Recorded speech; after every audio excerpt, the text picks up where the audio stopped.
Hello students, welcome to Satranj Study Hub. Myself NP Satranj, lecturer from Government Higher Secondary School, Bhaisma, district Korba. आज का topic है राजनीति विज्ञान विषय से मानवीय अधिकारों की विश्वव्यापी घोषणा। इस टॉपिक को स्पष्ट करने के लिए हमने कंटेंट्स लिया मानव अधिकार क्या है, दूसरा कंटेंट है विश्वव्यापी घोषणा, तीसरा कंटेंट है घोषणा पत्र। इन तीनों कंटेंटों पर बिंदुवार चर्चा करेंगे। सबसे पहली चर्चा करते हैं मानवाधिकार क्या है। मानवाधिकार की अवधारणा को समझने के लिए हमें ये स्पष्ट करना होगा कि ये मानवाधिकार क्या होती है। तो देखिए, मानवाधिकार शब्द हिंदी का एक युग्म शब्द है जो दो शब्दों से मिलकर बनी हुई है, मानव धन अधिकार। इन दोनों से मिलकर बना है। मानव अधिकारों से आशय है कि मानवाधिकार हर व्यक्ति का नैसर्गिक व प्राकृतिक अधिकार है। इसके दायरे में जीवन, आज़ादी, बराबरी और सम्मान का अधिकार आता है।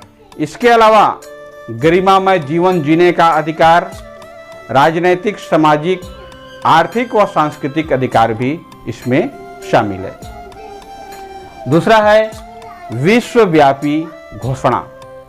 देखिए, द्वितीय विश्व युद्ध के काल में मानवीय अधिकारों पर जो कुठाराघात हुआ, उसके कारण यह अनुभव किया गया कि भविष्य में मानवीय अधिकारों की रक्षा के लिए ठोस व्यवस्था की जानी चाहिए। संयुक्त राष्ट्र संघ ने यह उत्तरदायित्व ग्रहण करते हुए आर्थिक और सामाजिक परिषद को यह कार्यभार सौंपा कि वह मानवीय अधिकारों की रक्षा हेतु एक योजना प्रस्तुत करे। परिषद द्वारा श्रीमती एलिनोर रूजवेल्ट की अध्यक्षता में एक मानवाधिकार आयोग की स्थापना की गई। आयोग ने मानव अधिकारों की घोषणा पत्र का प्रारूप तैयार किया, जिसे महासभा में 10 दिसंबर 1948 को निर्विरोध स्वीकार कर लिया गया। मानवाधिकार आयोग द्वारा निर्मित एवं महासभा द्वारा स्वीकृत इस अधिकार पत्र को मानवीय अधिकारों की विश्वव्यापी घोषणा पत्र के नाम से जाना जाता है। और इस जो ऐतिहासिक जो तिथि को पूरे राष्ट्र में 10 दिसंबर को मानवाधिकार दिवस के रूप में मनाया जाता है। इसी तरह हमारी जो तीसरी जो कंटेंट है घोषणा पत्र। देखिए, जब इस घोषणा पत्र पर बात करते हैं तो इस घोषणा पत्र में मानव अधिकारों के संबंध में 30 धाराएं या अनुच्छेद है, जिनमें मानव के सामाजिक, आर्थिक, धार्मिक और राजनीतिक अधिकारों का एक विस्तृत उल्लेख किया गया है। इन अधिकारों को 3 वर्गों में इनको विभाजित किया गया है। जैसे कि सबसे पहला है नागरिक व राजनीतिक अधिकार, जिसके अंतर्गत धारा 1 से 18 तक उपबंधित है। इसी तरह दूसरा है सामाजिक, आर्थिक व धार्मिक अधिकार, जिसके अंतर्गत धारा 19 से 25 तक उपबंधित है। इसी तरह तीसरा है शैक्षिक, सांस्कृतिक व अन्य अधिकार, इसके अंतर्गत धारा 26 से 30 तक। तो इस तरह मानवाधिकार आयोग ने अपने 30 अनुच्छेदों के माध्यम से विश्व के समस्त नागरिकों के लिए एक विशिष्ट प्रकार की जो अधिकार उपबंधित किया है। इन अधिकारों को हम क्रम से धाराओं के साथ किस धारा में क्या प्रावधान की गई है, इसकी चर्चा करेंगे। तो चलिए चर्चा करते हैं मानवाधिकार के प्रकार। देखिए, मानवाधिकारों की विश्वव्यापी घोषणा पत्र में राजनीतिक और नागरिक स्वतंत्रता का उल्लेख किया गया है, जिनको प्राप्त करने के लिए लोगों ने सैकड़ों वर्षों तक संघर्ष किया। इस घोषणा पत्र में जो 30 अनुच्छेद है या 30 धारा है, तो इस घोषणा पत्र का एक क्षेत्र एक व्यापक क्षेत्र है, क्योंकि इसमें न केवल नागरिक व राजनीतिक अधिकारों का उल्लेख है, परंतु आर्थिक, सामाजिक, सांस्कृतिक अधिकारों का भी उल्लेख है। जैसा कि अभी हमने कहा कि इसमें जो नागरिक व राजनीतिक अधिकार जिसके लिए धारा 1 से 18 तक उपबंधित है, तो क्या क्या है इसमें? धारा 1 में सभी मनुष्यों को गौरव और अधिकारों के मामले में जन्मजात स्वतंत्रता और समानता प्राप्त है। धारा 2 में सभी को इस घोषणा में सन्निहित सभी अधिकारों और आजादियों को प्राप्त करने का हक है। धारा 3 में प्रत्येक व्यक्ति को जीवन, स्वाधीनता और व्यक्तिगत सुरक्षा का अधिकार है। धारा 4 में कोई भी गुलामी या दासता की हालत में नहीं रखा जाएगा। गुलामी प्रथा और गुलामों का व्यापार अपने सभी रूपों में निषिद्ध है। धारा 5 में किसी को भी शारीरिक यातना न दी जाएगी और न किसी के भी प्रति निर्दय, अमानुषिक और अपमानजनक व्यवहार होगा। धारा 6 में हर जगह कानून की निगाह में व्यक्ति प्राप्त करने का अधिकार है। धारा 7 में कानून की निगाह में सभी समान कानूनी सुरक्षा के अधिकारी हैं। धारा 8 में सभी को संविधान या कानून द्वारा प्राप्त बुनियादी अधिकारों का अतिक्रमण करने और करने वाले कार्य के विरुद्ध समुचित राष्ट्रीय अदालतों की कारगर सहायता पाने का हक है। धारा 9 में किसी को भी मनमानी ढंग से गिरफ्तार, नजरबंद या निष्कासित नहीं किया जाएगा।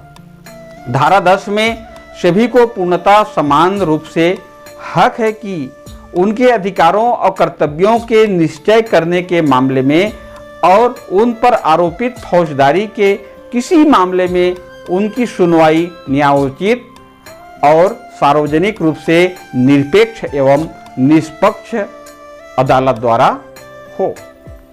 धारा 11 में प्रत्येक व्यक्ति जिस पर दंडनीय अपराध का आरोप किया गया हो तब तक निरपराध माना जाएगा जब तक उसे ऐसी खुली अदालत में जहां उसे अपनी सफाई की सभी आवश्यक सुविधाएं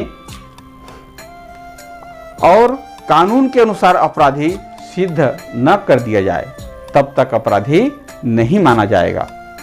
धारा 12 में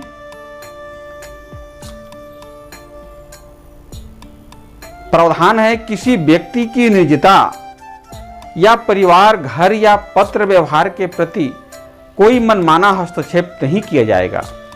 धारा 13 में प्रत्येक व्यक्ति को प्रत्येक देश की सीमाओं के अंदर स्वतंत्रता पूर्वक आने, जाने और बसने का अधिकार है। धारा 14 में प्रत्येक व्यक्ति को सताए जाने पर दूसरे देशों में शरण लेने का हक है। धारा 15 में प्रत्येक व्यक्ति को किसी भी राष्ट्र विशेष की नागरिकता पाने का अधिकार है। धारा 16 में प्रत्येक व्यक्ति को विचार और उसकी अभिव्यक्ति की स्वतंत्रता का अधिकार है। धारा 18 में प्रत्येक व्यक्ति को अपने देश के शासन में प्रत्यक्ष रूप से या स्वतंत्र रूप से चुने गए प्रतिनिधियों के जरिए हिस्सा लेने का हक है। इसी तरह दूसरा सामाजिक, आर्थिक व धार्मिक अधिकार, जिसके अंतर्गत धारा 19 से 25 तक सम्मिलित है। तो देखिए, सामाजिक, आर्थिक व धार्मिक अधिकार, इस मानवाधिकार के अंतर्गत जो धाराएं जो 19 से 25 है, इसकी विश्लेषण है। धारा 19 जिसके अंतर्गत बालिग स्त्री पुरुषों को बिना किसी जाति, राष्ट्रीयता या धर्म के रुकावटों के आपस में विवाह करने का अधिकार है। धारा 20 में प्रत्येक व्यक्ति को अकेले और दूसरों के साथ संपत्ति रखने का अधिकार है। धारा 21 में प्रत्येक व्यक्ति को विचार, अंतरात्मा और धर्म की आज़ादी का अधिकार है। धारा 22 में समाज के एक सदस्य के रूप में प्रत्येक व्यक्ति को सामाजिक सुरक्षा का भी अधिकार है। धारा 23 में प्रत्येक व्यक्ति को काम करने, इच्छानुसार रोजगार के चुनाव, काम की उचित व सुविधाजनक परिस्थितियों को प्राप्त करने और बेकारी की संरक्षण पाने का हक है। धारा 24 में प्रत्येक व्यक्ति को विश्राम और अवकाश का अधिकार है। इसके अंतर्गत काम के घंटों की उचित हदबंदी और समय समय पर मजदूरी सहित छुट्टियां भी शामिल है। धारा 25 में प्रत्येक व्यक्ति को ऐसे जीवन स्तर प्राप्त करने का अधिकार है जो उसे और उसके परिवार के स्वास्थ्य एवं जो कल्याण के लिए पर्याप्त हो। इसी तरह मानवाधिकार की जो तीसरी जो बिंदु है, शैक्षिक, सांस्कृतिक व अन्य अधिकार, जिसके अंतर्गत धारा 26 से 30 तक आती है। तो धारा 26 में उपबंधित है कि प्रत्येक व्यक्ति को शिक्षा का अधिकार है। धारा 27 में प्रत्येक व्यक्ति को स्वतंत्रता पूर्वक समाज के सांस्कृतिक जीवन में हिस्सा लेने, कलाओं का आनंद लेने तथा वैवाहिक उन्नति और उसकी सुविधाओं में भाग लेने का हक है। धारा 28 में प्रत्येक व्यक्ति को ऐसे सामाजिक और अंतर्राष्ट्रीय व्यवस्था की प्राप्ति का अधिकार है जिसमें इस घोषणा में उल्लेखित अधिकारों और स्वतंत्रताओं को पूर्णतः प्राप्त किया जा सके। धारा 29 में प्रत्येक व्यक्ति का समाज के प्रति कर्तव्य है जिसमें उसके व्यक्तित्व का स्वतंत्र और पूर्ण विकास संभव हो। धारा 30 में इस घोषणा पत्र में दिए गए किसी भी आदेश के ऐसे अर्थ न लगाए जाए जिसमें किसी राज्य को समूह अथवा व्यक्ति के किसी ऐसे काम में लगाने या करने का अधिकार मिले जिसका इस घोषणा पत्र में उल्लेख न हो। तो इस तरह मानवाधिकार जो आयोग, अंतर्राष्ट्रीय मानवाधिकार आयोग, इन आयोग के घोषणा पत्र में धारा 1 से 30 तक संसार के व्यक्तियों के लिए, विश्व के सभी व्यक्तियों के लिए अधिकार उपबंधित की गई है। तो इस अधिकार को मानवीय अधिकारों की एक विश्वव्यापी घोषणा पत्र के नाम से जाना जाता है। इस घोषणा पत्र को मानवतावाद का दमकल कहा गया है। मानवाधिकार आयोग की जो अध्यक्ष श्रीमती एलेनोर रूजवेल्ट ने इस घोषणा पत्र को समस्त मानव समाज का एक मैग्ना कार्टा का भी नाम दिया। तो इस तरह मानवाधिकार की जो विश्वव्यापी घोषणा, universal declaration of human right की प्रावधान है।